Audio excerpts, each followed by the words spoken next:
খেড়া এমন একটা গায়ে যা বানানো করা যাবে না। থাপ্পড় মানে হয় নিজের গায়ে, না হয় পাশে যে আছে তার গায়ে। বসার একটু গুনগুনি আওয়াজে ঘুমটা ভেঙে দিল। শুক্রবার সকালে কি দিয়ে খাইছিলাম আজকে তা মনে নেই। মাতব্বার আমরা কোনো মাতব্বার নই। আল্লাহ বলছেন খুলিকাল ইনসানা দাঈফা, মানুষকে আমি সৃষ্টি করেছি একদম দুর্বল করে, তবে ওয়ালাকাদ কাররামনা বানি আদম, সৃষ্টি করেছি বডিগত দিক থেকে দুর্বল করে, আর সম্মানের দিক থেকে মানুষকে আমি সৃষ্টির সেরা স্থানে রেখে দিয়েছি। চিল্লায় বলেন সুবহানাল্লাহ। সুতরাং এই মানুষ যখন আল্লাহর অস্তিত্বে স্বীকার করবে, তার কুদরতকে স্বীকার করবে, তার কুওয়াতকে স্বীকার করবে, দেখে শুনে বুঝে আমি কেন আল্লাহকে স্বীকার করব, যেহেতু তিনি আমার গোটা জীবনের সব কিছু তিনি দেখতে পান, তিনি রেকর্ড করে রাখেন। কি বলেন তাই না? আল্লাহ সুবহানাহু ওয়া তাআলা তিনি হচ্ছেন এমন এক সত্তার মালিক, এই পৃথিবীতে মানুষ যা করবে আল্লাহ পাকের চোখ আমরা এড়াইতে পারবো না। এখানে ক্যামেরা রাখা হয়েছে, এই ক্যামেরাগুলি আমাদেরকে ধারণ করছে। মাহফিল শেষ হয়ে যাওয়ার পর ক্যামেরাগুলি চালু করলে আমরা এখানে যা বলেছি, যেভাবে বলেছি সবগুলি দেখাশোনা যাবে কিনা বলেন? একটু জোরে বলেন, দেখা যাবে কিনা? মানুষকে আল্লাহ বলেছেন ওমা উতিতুম মিনাল ইলমি ইল্লা কলিলা, ও মানুষ তোমাদেরকে আমি সামান্যতম জ্ঞান দান করেছি। এই সামান্যতম জ্ঞানের ঠেলায় যদি আমাদের ছবিগুলি ধারণ করে রাখা যায়, শত শত হাজার হাজার বছর পর্যন্ত যদি রাখা যায়, এই জ্ঞানের স্রষ্টা মহান আল্লাহ রাব্বুল আলামিন তিনি কেন আমার তামাম জীবনের কর্ম রেকর্ড করে রাখতে পারবেন না? আল্লাহ পাক বলছেন তোমার সারা জীবনের তথ্য আমি রেকর্ড করব। জনসমাজের ভেতরে কি করেছো তাও রেকর্ড করা হবে, কিয়ামতে জিজ্ঞাসা করা হবে। গোপনে কি করেছো তাও রেকর্ড করা হবে, কিয়ামতের দিন জিজ্ঞাসা করা হবে। আমার চোখ কেউ এড়াইতে পারবে না। গোটা জিন্দেগির সমস্ত বিষয়ে আল্লাহর কাছে পাই টু পাই হিসাব দেওয়া লাগবে।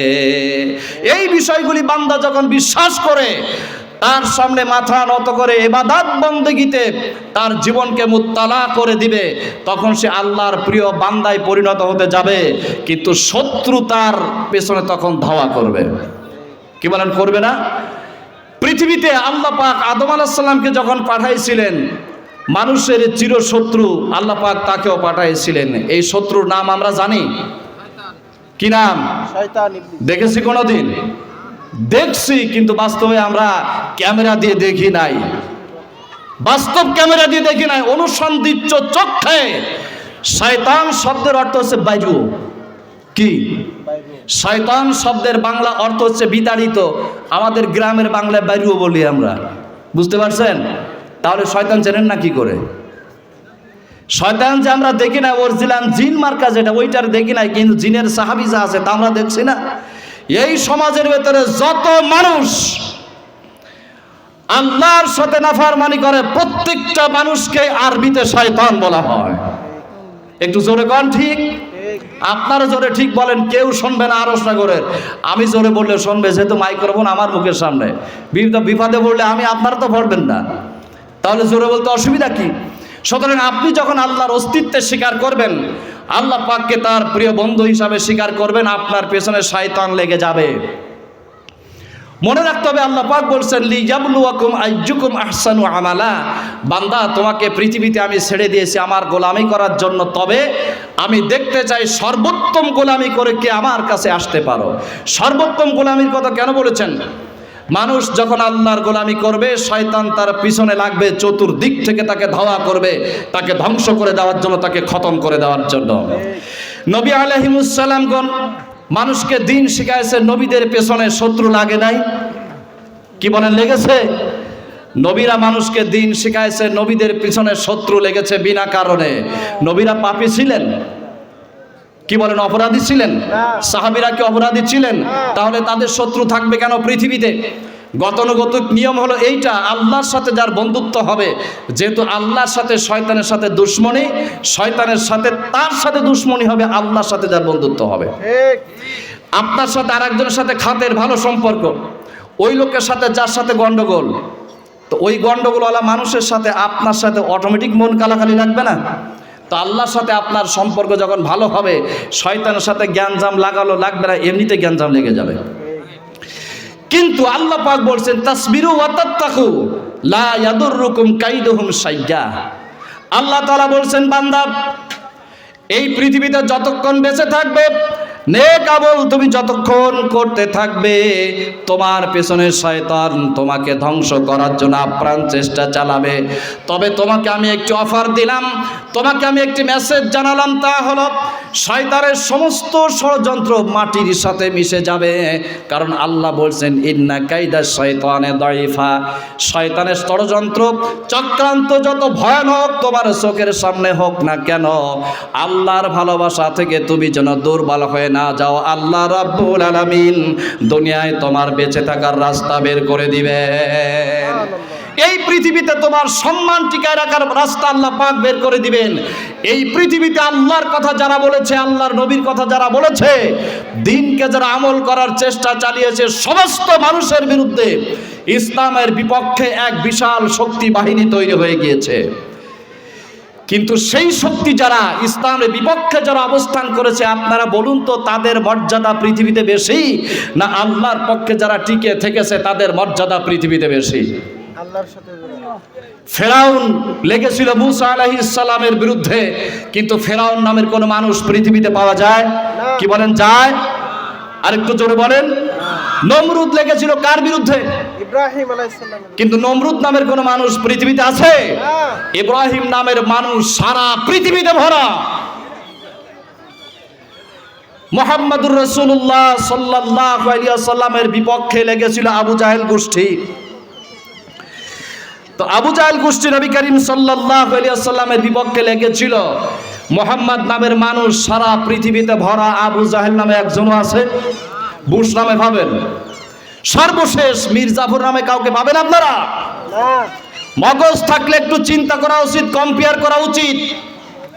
থাকি আল্লাহর এই পৃথিবীতে, আল্লাহর পৃথিবীতে থাকার পরেও আমি যদি আল্লাহর সাথে নাফরমানি করি, এই পৃথিবীতে আমি নিকৃষ্ট ডাস্টবিনে নিক্ষিপ্ত হব। আল্লাহর পক্ষের মানুষগুলি আল্লাহ পাক তাদেরকে জান্নাতের মেহমান বানায় দিবেন। এই জন্য প্রিয় ভাই সাহেব, আল্লাহর উপরে পূর্ণাঙ্গ আস্থা এবং বিশ্বাস রেখে আমি আমার জীবন যদি চালাই, তাহলে ইমানদার হওয়ার প্রথম শর্ত পুরা হয়ে যায়।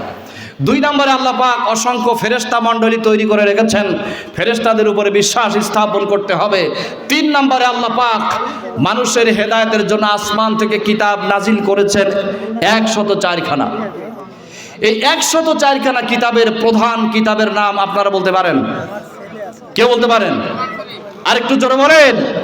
কোরআনে কারীম। আল্লাহ পাক হুদাল্লিন নাস, গোটা মানব জাতির জন্য হেদায়েতের রাস্তা স্বরূপ কোরআনে কারীম আল্লাহ নাজিল করেছেন। এখানে একটি কথা বলে রাখি, কোরআন শরীফ এমন একটি কিতাব যে কিতাবের মধ্যে আল্লাহ যত বক্তৃতা করেছেন তা 2 ভাগে ভাগ। কয় ভাগে? আরেকটু জোরে বলেন। 2 ভাগে ভাগ। এক ভাগ হচ্ছে এই পৃথিবীতে মানুষ যত ভালো কাজ করতে পারে এবং তার ফলাফল কি আল্লাহ বলে দিয়েছেন। আর এক ভাগ হচ্ছে এই পৃথিবীতে মানুষ যত খারাপ কাজ করতে পারে এবং সে খারাপ কাজগুলি কি এবং তার ফলাফল কি হবে আল্লাহ তাও বলে দিয়েছেন। সুতরাং কোরআন থেকে যখন মানুষের উত্তম চরিত্রের কথা এবং পুরস্কারের কথা বলা হয়, তখন বলে হুজুর ভালো, বক্তা ভালো, মুরগি জবাই করে খাইতে দেয়। কিন্তু মানুষের দোষের কথা যখন বলা হয়, ব্যক্তিগত দোষ, পারিবারিক দোষ, সামাজিক সমস্যা, রাষ্ট্রীয় সমস্যা, তখন কয় হুজুর ওয়াজের নামে রাজনীতি করে। এই যন্ত্রণা রাখবো কোন জায়গায়? ওয়াজের নামে রাজনীতি কেন হবে? কোরআন শরীফ হচ্ছে হক এবং বাতিলকে পরিষ্কার করে দেওয়ার একটি কিতাব। আল্লাহ সুবহানাহু ওয়া তাআলা বলছেন, বান্দা ভালো করে বোঝো, তোমার কাছে আমি এমন একটি কিতাব নাজিল করেছি যে কিতাবের ভেতরে তুমি তোমার জীবন কিভাবে পরিচালনা করবে, সাজাবে, আমি তাও বলে দিয়েছি।